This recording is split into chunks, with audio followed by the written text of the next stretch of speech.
So welcome you all guys in today session. And पिछले lecture के अंदर हमने डॉम समझा था। इस सेशन के अंदर हम डॉम के अंदर किसी पर्टिकुलर एलिमेंट को टारगेट किस तरीके से करते हैं वो सीखते हैं। हम एक पूरी जर्नी वाली अप्रोच रखेंगे। पहले हम सीखेंगे क्या चीज़ होती है, फिर सीखेंगे उसके अंदर चीज़ों को कैसे एक्सेस करा जाता है, फिर सीखेंगे कि चीज़ों को किस तरीके से मैनिपुलेट करा जाता है, फिर चीज़ें सीखेंगे किस तरीके से ऐड करा जाता है एंड मतलब ऑपरेशन सीखेंगे बेसिकली। तो एक परफेक्ट अप्रोच रखेंगे। तो आज के लेक्चर के अंदर हम सीख रहे होंगे किस तरीके से एलिमेंट्स को टारगेट करा जाता है एंड डिस्प्ले करा जाता है। तो चलो करते हैं शुरुआत। तो बेसिकली ना हम अपने डॉम के एलिमेंट्स को ना मल्टीपल वेज में मतलब एक्सेस कर सकते हैं। बहुत तरीके हैं। कुछ तरीके जैसे कि हम आईडीज़ के थ्रू कर सकते हैं एंड हम क्लासेस के थ्रू कर सकते हैं, हम टैग के थ्रू भी कर सकते हैं। हम एक स्पेशल हमारे पास सेलेक्ट कमांड होती है, मतलब वो मतलब एलिमेंट्स को एक्सट्रैक्ट करके देती है on the basis of C S S selectors. जितनी अच्छी ग्रिप आपके सी एस एस सेलेक्टर्स के अंदर होगी ना, आप उनको उतना ही एफिशिएंट वे में यूज़ कर पाओगे। चलो वन बाई वन समझते हैं बेसिकली। चलो ठीक है। तो कहाँ जाएँ, डॉम लेसन्स को हटा देते हैं यहाँ से। एक यहीं पर डॉम एक मतलब एक क्रिएट करते हैं ना डॉक्यूमेंट। तो लिख देते हैं यहाँ पे lecture DOM element access don't element access. चलो गुड। यहाँ बनाते हैं कुछ डमी एलिमेंट्स आपके बेसिकली। एक एच बनाते हैं हेलो करके, hello I am Saurabh, simple. Then एक पैराग्राफ, इसे कुछ क्लास दे देते हैं, classes like para one.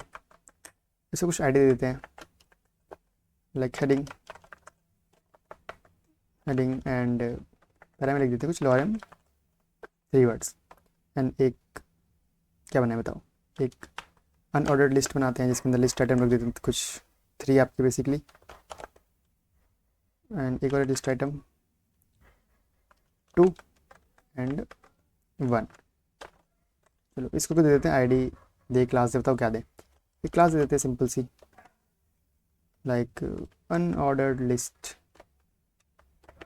Sorry ये तो ऑर्डर्ड लिस्ट है ना अपनी, ऑर्डर लिस्ट प्रॉपर दे देते हैं। चलो इसको ओपन करते हैं एक अपने लाइव सर्वर के अंदर। Let's go to the screen. ठीक है, यहीं पे चीज़ों को अब एक्सेस करके देखते हैं। सो फर्स्ट थिंग हम समझने जा रहे हैं यहाँ पे वो है किस तरीके से हम गेट एलिमेंट बाई आईडी का यूज़ करते हैं। तो डॉक्यूमेंट के अंदर जाइए, यहीं पे आपको सारे एक तरीके से आपको एक्सेस मिलता है इन सब फंक्शंस कह लो इनको, फंक्शंस है बेसिकली ये भी। डॉक्यूमेंट के अंदर आप जाके चूज़ करिए गेट एलिमेंट बाई आईडी, ये मिल रहा होगा आपको।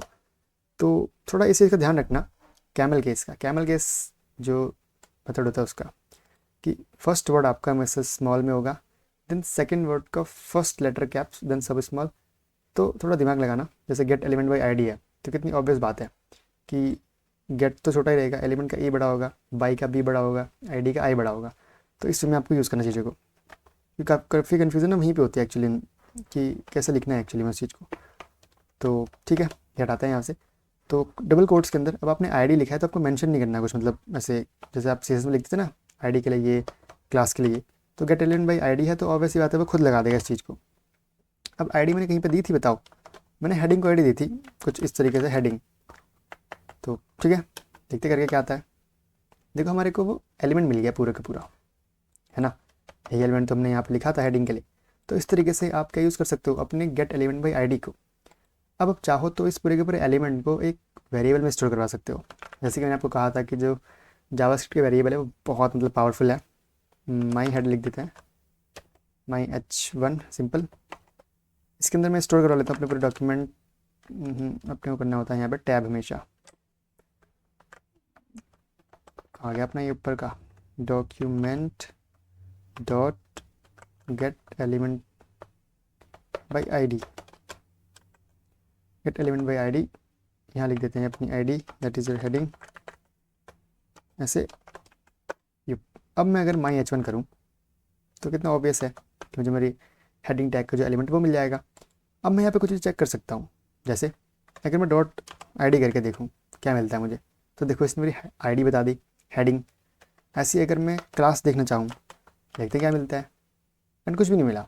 क्यों?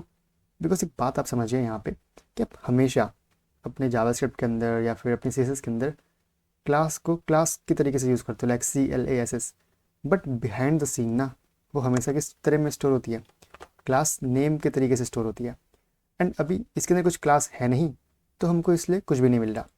अगर मैं इसके अंदर कुछ क्लास ऐड कर दूँ, लाइक क्लास दे दूँ मैं इसको क्या, H1 पे लिखें मेन हेडिंग, मेन लिख देते हैं हेडिंग ऐसे। अब मैं अगर इसको रिलोड करूँ एंड सेम चीज़ अगर मैं यहाँ पे एक्सेस करना चाहूँ and then if I access this, तो देखो मुझे मिल गया मेन हेडिंग। अगर मैं यहीं पे लिखता क्लास तो मुझे कुछ भी नहीं मिलता। क्यों? Because behind the scene class को क्लास नेम के रिस्पेक्ट में स्टोर करा जाता है। दिखने को इस क्लास होता है बट एक्चुअली स्टोर ये क्लास नेम की तरह होता है। तभी आप रिएक्ट में भी जब JSX लिखोगे तो वहाँ क्लास यूज़ नहीं करोगे, वहाँ क्लास नेम यूज़ करोगे, जिससे कि क्लास में कन्फ्लिक्ट नहीं होता बेसिकली। तो ध्यान में रखना है आपको कि आप लिखते खाली क्लास हो बट बिहाइंड द सीन वो क्लास नेम की तरह यूज़ होता है एक्चुअली। सो आई होप ये बात समझ में आएगी आपको। एंड इतना भी आपको याद पता चला होगा कि अगर आपके पास क्लास नेम नहीं है एंड देन ऑल्सो एक्सेस कर रहे हो तो आपको क्या मिलेगी, एम्प्टी स्ट्रिंग मिल रही होगी बेसिकली। तो यही सब था अपने इसके अंदर। तो मैंने लिख रखा है, बस समझना है, इसको पढ़ना खुद से एक बार, ठीक है, कि क्लास नेम किस तरीके से एक्सेस होता है। देन अगर नहीं होता तो क्या मिलता है, एंड आईडी किस तरीके से एक्सेस कर सकते हो। तो ये था। अब अगला सीखते हैं अपने क्लास नेम के थ्रू चीज़ों को एक्सेस करना।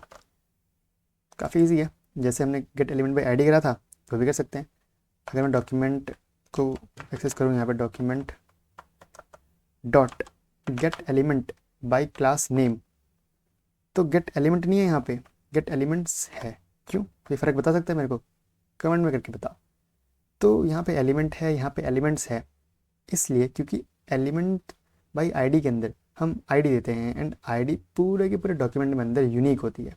दैट्स वाई कोई चांस ही नहीं कोई दूसरा एलिमेंट आ जाए, इसलिए यहाँ पे हमेशा एलिमेंट होता है। But class name multiple elements का सेम हो सकता है, इस वजह से यहाँ पे एलिमेंट्स होता है बेसिकली। एंड देखो यहाँ पे भी अपने क्लास नेम की तरह एक्सेस करा चीज़ों को, तो यहाँ पे ज़रूरत नहीं है आपको डॉट लगाने की, डायरेक्टली आप यहाँ पे डालो, जैसे मैंने हेडिंग दे रखी है। एंड हेडिंग को अगर मैं यूज़ करूँ तो मुझे क्या मिलेगा, देखते हैं। एक HTML कलेक्शन मिला, बट हेडिंग नाम की तो कोई क्लास थी नहीं, तो हटाते हैं इसको यहाँ से। तो मेन हेडिंग चेक करते हैं, मेन हेडिंग करके कुछ है अपने पास, हेसिंग नहीं, हेडिंग चाहिए भाई साहब हमको। तो कुछ मिला, कुछ तो मिला ऐसा H1 जिसकी आईडी है हेडिंग, क्लास है मेन हेडिंग, ये चीज़ है। तो ओके, हमें एक एलिमेंट तो मिला यहाँ पे, इसको करते हैं, ये वाला एलिमेंट हमको मिल गया यहाँ पे, इसने बता भी दिया अपने को ये चीज़। अगर मैं ऐसे करूँ तो देखते क्या मिलता है, इतनी सारी प्रॉपर्टी मिल गई यहाँ पे एक्चुअली मुझे, उसकी पूरी की पूरी बेस वेराई मिल गया, ये सब वही ऑब्जेक्ट्स की प्रॉपर्टी यार, सिंपल एकदम। तो बंद कर देते हैं इसको। बट ध्यान देने वाली बात क्या है, अपने को यहाँ पे क्या मिला है, एक HTML कलेक्शन मिला है बेसिकली। ओके, तो अगर मैं डायरेक्टली ये करने की सोचूँ, बड़ा बड़ा अजीब सिंटैक्स है, बट देखते हैं क्या मिलता है। देखो हमको क्या मिला, H1 टैग मिल गया। मैंने एक्चुअली क्या करा, इस पूरे से मुझे क्या मिला, इस पूरे से मुझे मिला एक नोड लिस्ट, और सॉरी एक HTML कलेक्शन मिला। तो मैंने डिस्कस करा था कि मैं HTML कलेक्शन को इंडेक्स के थ्रू तो एक्सेस कर सकता हूँ उसके पर्टिकुलर एलिमेंट को, तो मैंने ज़ीरो कर दिया क्योंकि इसके अंदर एक ही एलिमेंट था बेसिकली। अब अगर मैं क्या करता हूँ, मैं जाता हूँ यहाँ पे एंड इसकी क्लास भी हेडिंग कर देता हूँ फॉर फन, एंड बस इतना कर देता हूँ। अब मैं अगर सेम चीज़ करूँ यहाँ पे तो क्या मिलता है मेरे को, देखते हैं। HTML कलेक्शन तो मिला, बट अच्छा मेन हेडिंग करना था ना अपने को, Ctrl+C Ctrl+V कर देता हूँ। चलो रिफ्रेश हुआ, ये हो गया। अब अगर ऐसा करूँ तो देखो HTML कलेक्शन के अंदर मेरे को दो एलिमेंट्स मिले हैं, है ना। एंड सेम एज अगर मैं इसको करूँ 0 करूँ 2 करूँ, मतलब इसको 1 करूँ क्योंकि 0 से स्टार्ट होता है, तो मुझे कौन सा मिलेगा, पैराग्राफ मिलेगा। तो देखो मैंने इसको भी एक्सेस करना समझ लिया। तो ये तो है, बट एक्चुअली ये आपका प्रॉपर एरे नहीं है, मैंने बताया था आपको, ये बस एक सस्ती कॉपी है एरे की, जिसके अंदर मैं इंडेक्स के थ्रू तो एलिमेंट को एक्सेस कर सकता हूँ, बट और कुछ भी यूज़ नहीं कर सकता एरे का, लाइक मैप फिल्टर वगैरह कोई ऑपरेशन यूज़ नहीं कर सकता, पुश पॉप कुछ भी नहीं। तो ये सब था। तो इतनी समझ में आई आपको बात कि गेट एलिमेंट बाई आईडी हमको हमेशा यूनिक एलिमेंट देता है, but get elements by class name आपको एक HTML कलेक्शन देता है। ओके, अगर आपको कुछ हैवी ऑपरेशन परफॉर्म करने हैं, इसको आप कन्वर्ट कर सकते हो एरे के अंदर, अभी देखेंगे आगे कैसे करते हैं, बट अभी के लिए इतना काफ़ी है। तो हमने दो चीज़ समझ ली कि किस तरीके से होता है। अब हमारे पास एक और टैग होता है, एक और मतलब मेथड होता है बेसिकली, तो इसमें क्या कर सकते हैं हम, gate element by tag name. कितना ऑब्वियस है, अब तक हमने आईडी से सीख लिया, अब तक हमने क्लास नेम से सीख लिया। अब टैग्स के थ्रू करके देखते हैं। टैग्स क्या होते हैं आपके HTML के अंदर, H1 H2 P ये सब। तो अब करते हैं gate elements by tag name. Low, tag name से मुझे एक्सेस करना है एलिमेंट्स इस बार। अब टैग नेम तो सिंपल दे देते हैं अपन लोग। लेट्स सपोज मुझे चाहिए H1 वाले, देते क्या मिलता है। तो देखो ये मुझे HTML कलेक्शन दे रहा है। अब एक दिया है तो ऑब्वियस ही बात है मैं इसको यहाँ पे एक्सेस कर सकता हूँ जीरो की तरह। चाहो तो आप इसको स्टोर करा सकते हो वेरिएबल में, देन करा सकते हो, बट मैंने ऐसे ही करवा लिया। तो H1 टैग वाला सिर्फ मेरे पे एक ही है, ठीक है। अब थोड़ी मस्ती करूँ अगर मैं यहाँ पे मैं लिख दूँ मुझे यार LI वाले टैग के चाहिए, मुझे बताओ कितने हैं। देखते कितने मिलते हैं, 2 मिले। 1 और 2 मिल रहा होगा मुझे, ऑब्वियस ही बात है, तो मैंने यहाँ पे बता रखे हैं 1 और 2 यही मिल रहा होगा, है ना। सो यू राइट, यही मिल रहा होगा, ऑब्वियस ही बात है यार। इस पर मैं अगर जाके जीरो करूँ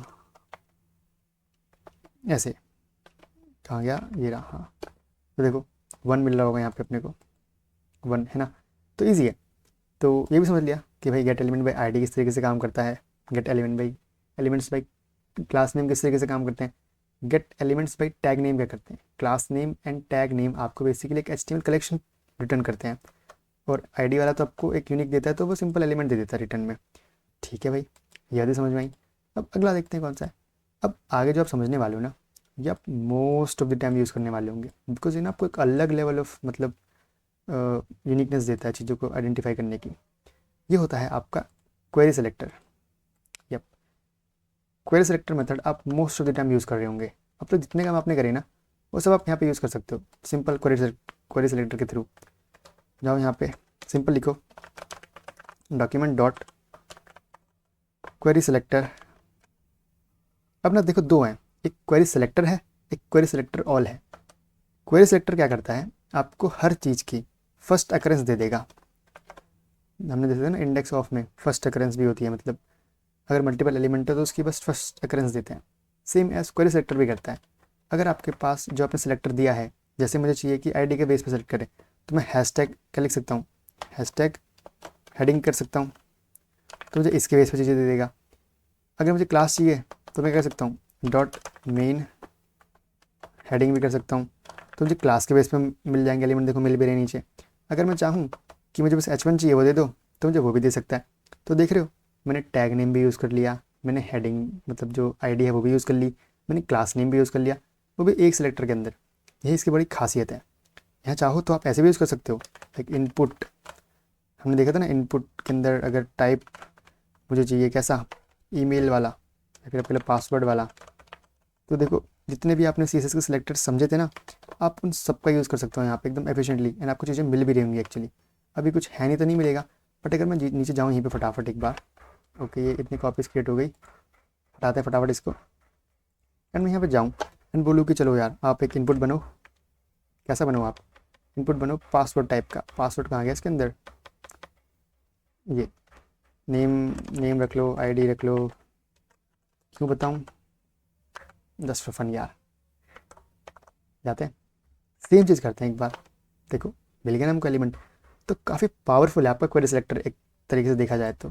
सबका एकदम मिक्सअप है ये, एंड कुछ ज़्यादा ही चीज़ आपको प्रोवाइड करता है जो कि आपको कोई और सेलेक्टर प्रोवाइड नहीं करता। दैट्स वाई आप बहुत यूज़ करोगे इसको आगे। तो क्वेरी सेलेक्टर क्या करता है ना, बेसिकली आपको हमेशा आपको क्या प्रोवाइड करता है, फर्स्ट अकरेंस। जैसे लिस्ट आइटम मेरे पे 2 हैं, तो अगर मैं लिस्ट आइटम दे दूँ तो देखते हैं क्या मेरे को मिलता है। मुझे बस एक मिला, कौन सा, जो पहला है 1। देखो 1 मिला। तो ये बात आपको ध्यान रखनी है, क्वेरी सेलेक्टर आपको क्या देता है, सिर्फ फर्स्ट अकरेंस देता है। बट वहीं पे क्वेरी सेलेक्टर ऑल जो होता है आपको, वो उसकी सारी जो अकरेंसेज हैं उसका एक नोड लिस्ट दे देता है। अगर मैं यहाँ पे यूज़ करूँ ऑल लिस्ट आइटम, देखो मुझे नोड लिस्ट मिली। नोड लिस्ट को अगर हम ध्यान से ऑब्जर्व करें, प्रोटोटाइप के अंदर जाएँ, तो देखो कुछ चीज़ें हमको दिख रही होंगी। एंट्रीज मिली, फॉर ईच एक फंक्शन मिला अपने को यहाँ पे। तो ये भी देखो एरे जैसा ही है, बट प्योर एरे नहीं है। देखो आइटम कीज़ मिली, तो ठीक है।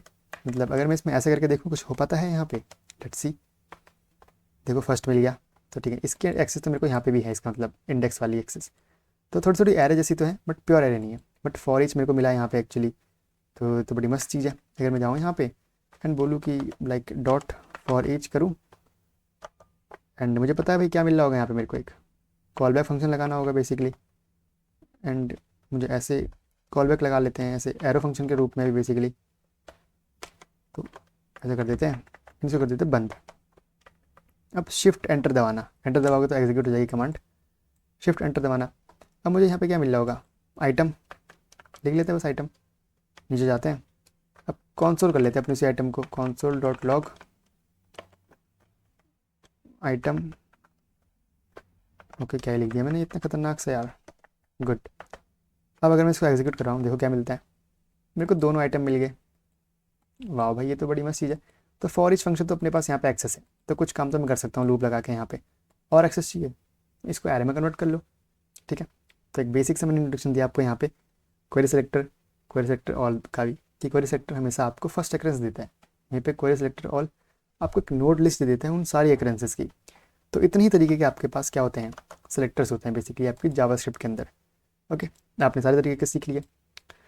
सो नाइस भाई, आई होप कोई परेशानी नहीं हुई क्योंकि मैंने एकदम बढ़िया तरीके से जो समझाया आपको यहाँ पे, ठीक है। आईडी क्या होता है, हेडिंग किस तरीके से कर सकते हो, लिख भी रखा है कि it returns only the first element matching even if multiple element match the selector.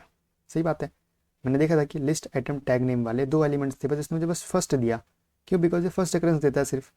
सो अगर कोई सिलेक्टर नहीं होगा जो हम दे रहे हैं तो हमें नल मिल जाता है। देखा है हम ये भी हमने किया जब हमने इनपुट टाइप क्या दिया था पासवर्ड, बट जब उसके नाम का मैंने सिलेक्टर एक्चुअली मतलब एलिमेंट बनाया तो मुझे पूरा एलिमेंट मिल गया था। बट जब मुझे इस प्रॉब्लम से हटना हो, मुझे सारे चाहिए अकरेंसेस, तो मैं क्या यूज़ करता हूँ, query selector all. It select all elements that match the specific CSS property, CSS selector and return A node list. ठीक है, इसके पास एक फॉर ईच होता है बट मैप नहीं है, इसका मतलब कि प्योर एरे नहीं है।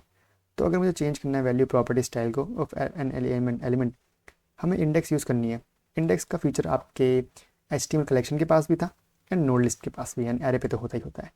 अब इंपॉर्टेंट डिस्कशन जो हम बहुत टाइम से कर रहे थे कि बहुत केसेस में ना हमको HTML कलेक्शन मिल रहा है, लाइक टैग नेम के अंदर, क्लास नेम के अंदर भी मिल रहा था एंड नोड लिस्ट में मिल रही थी क्वेरी सेलेक्टर के अंदर। सो इनके अंदर ना हम एरे ऑपरेशंस परफॉर्म नहीं कर पा रहे यार, बिकॉज ये प्योर एरे नहीं है। तो किस तरीके से इनको एरे में बनाया जाता है बेसिकली, तो हमारे पास एक फंक्शन होता है बड़ा प्यारा सा, जो कि होता है एरे डॉट फ्रॉम। ये आपको एरे में कन्वर्ट कर देता है किसी भी कलेक्शन को। जैसे मेरे को क्या मिल रहा था यहाँ पे देखो, मुझे जो आपको ये मिल रहा था, मुझे जाते हैं एक बार फटाफट यहाँ पे जाते हैं, ये चीज़ क्या दे रही थी, नोड लिस्ट। तो मैं क्या करता हूँ, इसको स्टोर कर लेता हूँ कहीं पे, स्टोर कहाँ पे, कॉन्स्ट नोड लिस्ट ऐसे करके स्टोर करवा लेते हैं। मैं कॉन्सोल डॉट लॉग करवाऊँ अपने टाइप ऑफ, देखो नोड लिस्ट का क्या है, नोड लिस्ट तो क्या मिल रहा है, एक ऑब्जेक्ट है, ऑब्वियसली तो ऑब्जेक्ट होगा भी, बट हमें इससे फ़र्क नहीं है, मुझे कन्वर्ट करना है नोड लिस्ट को एरे के अंदर। सो ओके, लिखते हैं न्यू एरे। क्या है ये न्यू एरे, न्यू एरे है आपका बेसिकली एरे डॉट फ्रॉम, कहाँ से, एरे बनाओ कहाँ से, एरे बनाओ मेरे नोड लिस्ट से, नोड लिस्ट से एरे बनाओ।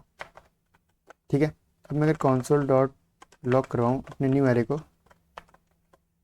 क्या मिलेगा, देखो मुझे एरे मिली है भाई साहब, पहले तो मेरे पे क्या थी, नोड लिस्ट थी, अब एरे मिल गई। अब एरे बन गई है तो मेरे पे सबका एक्सेस है, at concat construct copy entry fill map pop filter slice splice सबका। तो देखा, इस तरीके से आप एक बड़े कलेक्शन को एरे बना सकते हो, फिर उनमें एलिमेंट को मैनिपुलेट कर सकते हो। तो 5 तरीके के सेलेक्टर्स मैंने आपको बताए, इनका ही आप यूज़ कर रहे होगे थ्रू आउट अपनी JS के अंदर, ठीक है, काफ़ी मज़ा आएगा। तो यहाँ पे मैंने एग्जांपल देके समझा लिया, आप थोड़ा इसके अंदर आते हैं, कुछ मैनिपुलेशन करते हैं भाई सब बड़े मस्त मस्त वाले। तो चलो देखा जाए कुछ यहाँ पे, इसको पकड़ते हैं, ये हिस्ट्री विस्ट्री वाली जो लाइन है ना, ये क्या है एक्चुअली में, ऐसे सेलेक्ट कर लो इसको एक बार, एलिमेंट्स पे जाओ, तो आईडी है मतलब डिव है, MW हेडिंग, हेडिंग 2 हेडिंग 3, तो मतलब ये MW हेडिंग कुछ काम की लग रही है मेरे को, इसको कॉपी कर लेते हैं, Ctrl+C। अब जाते हैं अपने कंसोल के अंदर, कहते हैं कि cons list of heading, basically ये लिस्ट हेडिंग है एक तरीके की। इसके अंदर क्या करो, document dot gate element by class name करते हैं, और किसके बेस पे दो, मेरे को तो इसके बेस पे, जितनी भी हेडिंग है ना सब दे दो। कुछ मिला, देखते हैं, console dot log list heading करते हैं, लेट्स सी क्या क्या मिला मेरे को। तो इतनी सब हेडिंग मिल गई यार, बाप रे। 58 हेडिंग्स का मुझे क्या मिला, एक HTML कलेक्शन मिला। अब इस पर मैं कुछ कर तो सकता नहीं हूँ। एक काम करते हैं, इसको एरे में कन्वर्ट कर लेते हैं। तो लिखते हैं कॉन्स्ट, आ गई, const new array, new array and करो इसको एरे में कन्वर्ट, एरे डॉट फ्रॉम, कहाँ से, लिस्ट हेडिंग, क्या था मतलब नाम, तो नाम ही भूल गया यार उसका, लिस्ट हेडिंग ही था। ओके गुड, लिस्ट हेडिंग ऐसे। तो मुझे न्यू एरे मिल गई, कंसोल डॉट लॉग और न्यू एरे कराऊँ, न्यू एरे। तो अब मुझे एरे के फॉर्म में मिला है पूरा का पूरा डेटा, 58 डेटास। ठीक है, अब कुछ तबाही मचाते हैं, न्यू एरे करते हैं, डॉट फॉर ईच तो लगा सकता हूँ, कोई पूछने वाली बात ही नहीं है। अब मुझे यहाँ क्या मिल रहा होगा, एक तरीके से एक एक एलिमेंट मिल रहा होगा, आइटम है ना। एक कॉल बैक फंक्शन भी लगा देते हैं यार, लगे हाथ जब आए हैं यहाँ पे, तो धमाल तो मचाना ज़रूरी है। देखो चलो अब क्या करते हैं ना, इधर नीचे आते हैं, कुछ स्टाइलिंग में फ़र्क लाते हैं। कैसे, अब जब आइटम मिल रहा होगा ऑब्वियस सी बात है यार, तो आइटम के अंदर स्टाइल अपने को इम्प्लीमेंट करनी है। एंड स्टाइल कौन सी, बैकग्राउंड कलर जो है, बैकग्राउंड कलर, बैकग्राउंड कलर कैसा दे दो, आप दे दो यहाँ पे रेड। देखते हैं इम्प्लीमेंट होता है नहीं होता। देखो कुछ तो हुआ भाई यहाँ पे, देखो जितनी भी वो हेडिंग्स थी ना आपकी, उन सबका बैकग्राउंड कलर हो गया रेड, कर दिया कांड हमने यहाँ पे।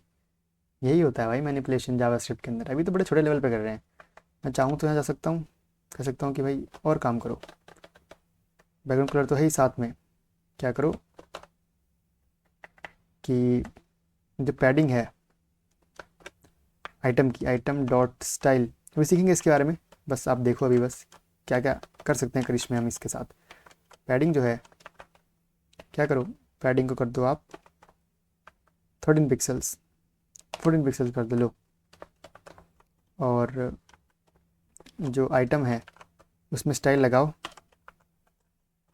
क्या करो स्टाइल को, बॉर्डर रेडियस जो है, बॉर्डर रेडियस कैमल केसिंग का ध्यान देना अपने को, कर दो कितना 10 पिक्सल्स। अब देखो इसने बॉर्डर रेडियस भी चेंज कर दिया, पैडिंग भी ऐड कर दी, एंड सभी के लिए कर दी जिसकी भी जो हेडिंग क्या थी, MW हेडिंग थी। तो ये तरीका हमने अपनाया एंड तबाही मचा दी। ओके, समझ आया, देखा।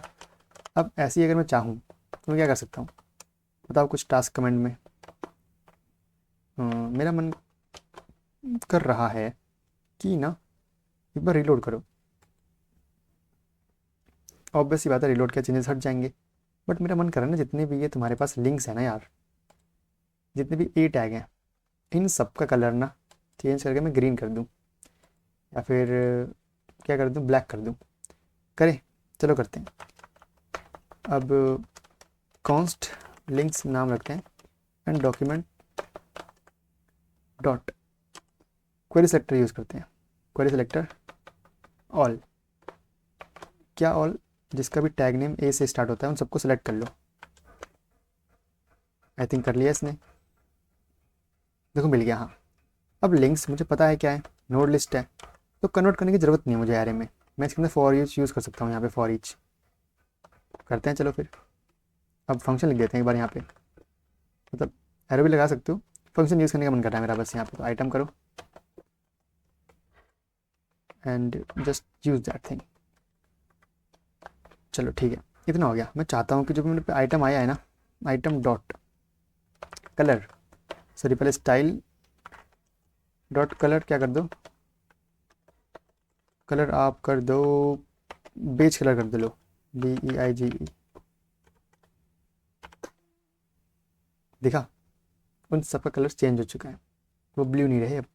कितने भी लिंक देख लो यहाँ पे आप, ये सब तो इसके अंदर के लिंक्स हैं, इसके लिए हमें अलग से सेलेक्टर लगाना पड़ेगा, बट जो यहाँ पर लिंक्स थे ना वो सब गायब हो चुके हैं। अगर बेज ना करके क्या करता, मैं रेड कर देता तो देखो सारे लिंक रेड हो गए आपके। यही आपका वेब स्क्रैपिंग होता है बेसिकली। देखो आया मज़ा। दैट्स द समथिंग एकदम कूल चीज़ है। जावास्क्रिप्ट पे तो आप कर सकते हो इस चीज़ों को। यहाँ जाओगे देखो हिस्ट्री वाइट हो गया लेकिन बाकी सारे हो गए। तो यही सब आप जावास्क्रिप्ट की हेल्प से कर सकते हो।